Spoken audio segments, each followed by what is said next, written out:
Colleagues, welcome back from the recess. On Tuesday, 15th August 2023, the Deputy Speaker, Thomas Tayebwa, urged members of Parliament to remain calm as government continues to engage the World Bank on funding of new projects. I don't know why you're panicking as if the country is it's going to shut down. We made a decision here. When we were making that decision, we knew it would have repercussions. And we are prepared and we are strong about the decision we made as a House. The moment we show any signs of weakness and panic, it means we don't know what we are doing, we don't know what was coming. We knew threats would come, people would try to do what. So please, let us be calm. At any time, when the Minister for Finance or the Executive, and I saw the communication of the President, he said they are engaging with the World Bank on this matter. So at any time when the Minister for Finance or the Executive feels they want to do anything with regard to reviewing the budget, they will come back here and they inform us. If the Minister of Finance has not complained, and at appropriate time when they complain, they tell us that instead of 52 trillion, we have 10 trillion. We should deal within 10 trillion.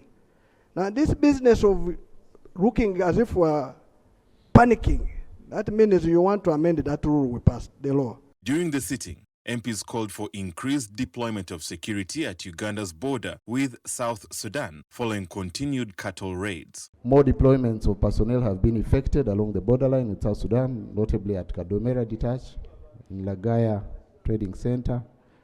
Waligo Detach has got more armored vehicles.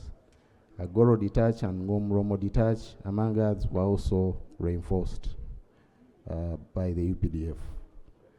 The UPDF has also made other reinforcements along the borderline, which have led to reduced raids by the South Sudanese. Several diplomatic engagements have also taken place between the authorities in Uganda and their counterparts in Sudan. Idea is to reinforce collaboration so that this problem is resolved. We want to appeal to the government to give a clear demarcations of where Lamour starts and ends. The activities which those people are doing, it is not only limited in Lamour. Across the border, when you go also to Amoro, you find a similar thing. As we demand for the compensation of the lost heads of cattle from the government, but we also request government to kindly take in interest in protecting the few heads of cattle that are left in Acholi. Also in the sitting, the Deputy Attorney General, Honorable Jackson Kafuzi, presented a statement on the contract between MS-SICPA and Uganda Revenue Authority for supply, implementation, training, commissioning, support and maintenance of a tax verification and quality and safety system. The tax stamp fees paid to SICPA is not part of the tax collected by URA. The tax levied by URA is in accordance with Schedule 2 of the Excise Duty Act 2014, and it is collected into the Consolidated Fund. The information we have received from URA indicates that SICPA remits value-added tax, income tax, pay-as-you-earn, and withholding tax in accordance with the law applicable. It is therefore not true that SICPA is tax exempt. On Thursday, please lay on table a copy of the contract and a statement of taxes so far paid by SICPA. And then that's when we shall be able now to comment. Later, the chairperson of the Committee on Agriculture, Honorable Janet Okorimo, tabled a report on a petition by coffee nursery operators to government to pay 42 billion shillings in arrears for supplied coffee seedlings. The committee also observed that non-payment of coffee seedlings supplied had resulted into a number of litigations, petitions, and loss of property by coffee nursery operators to money lenders and financial institutions due to non-payment of loans secured to start up and operate coffee nurseries. There is need to expedite the matter of clearing the 45 billion shillings to the coffee nursery operators to clear any adults that could deter the pursuance of the coffee roadmap that is purposed on boosting coffee production in the country. Cabinet resolution was that payment of the suppliers that did supply after cabinet decision of September 2022 would be paid in two installments, starting with the financial year 2023-2024. There is no provision whatsoever in the current budget towards that. Honorable Minister, we give you 3 months to bring an action taken report on this matter. On Wednesday, 16th August 2023, Parliament started considering the Narcotics and Psychotropic Substances Bill 2023 that includes, among other provisions, penalties for possession of illegal substances. Clause 4 of the bill, the committee proposes that be amended A, by substituting for subclause 2 the following. I quote, a person who commits an offense under subsection 1 is liable on conviction A, in respect of a narcotic drug listed in second schedule, to a fine not exceeding 50,000 currency points or 3 times the market value of the drug, whichever is greater, or imprisonment not exceeding 20 years, or both. The justification is to correct a mistake in cross-referencing the relevant provisions of the National Drug Policy and Authority Act. 2, to enhance the penalty for possessing a narcotic drug or psychotropic substance in order to make the provisions more deterrent. Clause 4 as amended. I put a question that clause 4 as amended stands part of the bill. Those in favor say aye, and to the contrary nay. The ayes have it. On Thursday, 17th August 2023, the Committee on Finance presented a report on revised minimum capital requirements for microfinance deposit-taking institutions, which will be required to have a minimum capital of 5 billion shillings to operate in Uganda. A harmonized position of a minimum paid-up cash capital requirement for a microfinance deposit-taking institutions be set at 250,000 currency points and be reviewed year after year.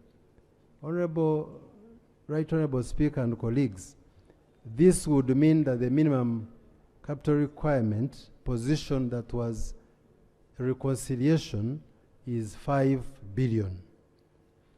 And we also recommend that within 9 months after approval of this statutory instrument, the Ministry of Finance, Planning and Economic Development presents to Parliament a proposal for the minimum paid-up capital requirement of the MDIs to be determined as a percentage of the balance sheet value.